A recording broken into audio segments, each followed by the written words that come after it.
it's Calvin here. We are doing the volcano, and so what you would need to do this volcano project, you will need a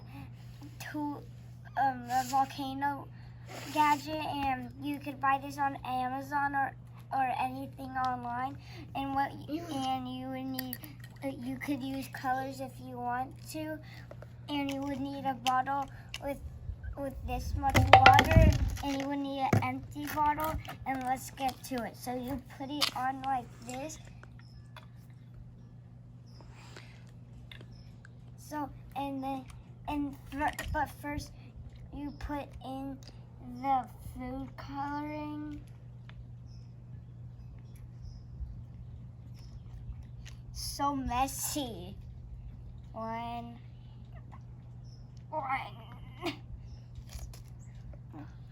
I'm gonna get help from the adult.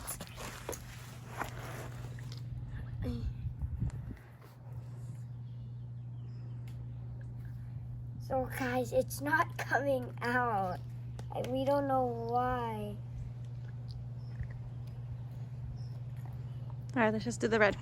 Okay, so we're just doing the red because the blue won't work. I gotta put the lid back on. And then you'll put the gadget on and just twist it right. And then put this one on. This is the tricky one on the top. Twist this one right too. And then when you turn it over, it makes like a volcano at the top, like as you can see. The tube is, look, it's coming out from there, and then when it comes down, it goes right back into here. So it's kind of cool when it's going up and down, because you could flip it and it leaks a little, but when and then you could flip it just like that, and like that. So you can do both. Like and subscribe. Bye.